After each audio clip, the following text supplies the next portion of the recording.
আমরা আরাফাতের দিনের রোজাটা বাংলাদেশে মানুষেরা কোন দিনে রাখবো? আমরা কি 9 তারিখে রাখবো নাকি 8 তারিখে রাখবো? কারণ হাজী সাহেবরা আরাফাতে যেদিন অবস্থান করেন সেদিন আমাদের দেশে 8 তারিখ হয়, চাঁদের কি থাকে 8 তারিখ থাকে।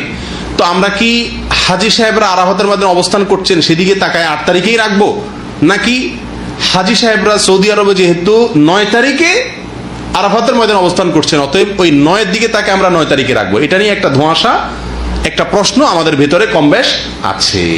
এই প্রশ্নের উত্তরে আমরা কি করব সে করণীয় ক্ষেত্রে আমি সংক্ষেপে বলতে চাই, এক্ষেত্রে ওলামায়ে কেরামের দুটি মত আছে এবং দুইটা মতই গবেষণামূলক।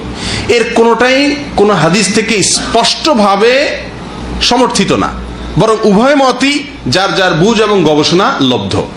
কোনোটিকেই সঠিক বা ভুল এটা বলা বুদ্ধিমানের কাজ হবে না।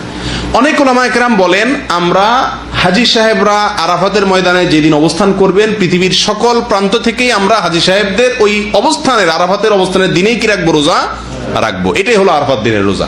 যদি সেদিন কোনো দেশে ঈদ না হয় তাহলে আমরা রাখবো, সেটা আমার দেশে 8 তারিখ হোক 7 তারিখ হোক দেখার দরকার নেই। এটা হলো অনেক ওলামায়ে কেরামের মত। অনেক ওলামায়ে কেরাম বলেন না, আমরা 9 তারিখে রোজা রাখবো আমাদের দেশে, সেটা হাজী সাহেবদের আরাফাতে অবস্থানের পরের দিন হয়, অর্থাৎ এদেশে সৌদি আরবে ঈদের দিন হয়, ওই দিন আমাদের দেশে 9 তারিখ, আমরা 9 তারিখে রাখবো। কেন? কারণ নবী করিম সাল্লাল্লাহু আলাইহি ওয়াসাল্লাম যে আরাফাতের দিনে রোজা রাখতে বলেছেন, আসলে 9 তারিখকে, জিলহজের 9 তারিখকে আরাফাতের দিন বলা হয়। এখানে তারিখটা হলো উদ্দেশ্য, আরাফাতের দিন এটা হলো শুধুমাত্র নাম। জিলহজের 10 তারিখে ইয়মুন নাহর বলা হয়, জিলহজের 9 তারিখে ইয়মে আরাফা বলা হয়, জিলহজের 8 তারিখে ইয়মুত তারবিয়া বলে। এগুলো হলো এই দিনগুলোর এক একটা নাম। যেহেতু নবী সাল্লাল্লাহু আলাইহি ওয়াসাল্লাম আরাফার দিন রোজা রাখতে বলছেন, অতএব 9 তারিখে রাখবেন, এরকম একটা মত ওলামায়ে কেরাম বলেন। এখন আমরা কোন দিকে যাব? 8 তারিখে রাখবো নাকি 9 তারিখে রাখবো?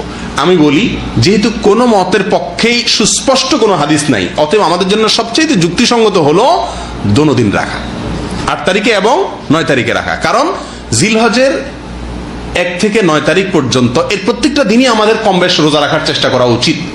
নবী সাল্লাল্লাহু আলাইহি ওয়াসাল্লাম বলেছেন, মা মিন আইয়ামিন আল আমালুস সালিহু ফীহিন্না আহাব ইলাল্লাহ মিন হাযিহিল আইয়াম। জিলহজের 10 দিনের চাইতে অন্য কোন দিনে আমল আল্লাহ তাআলার কাছে বেশি প্রিয় না।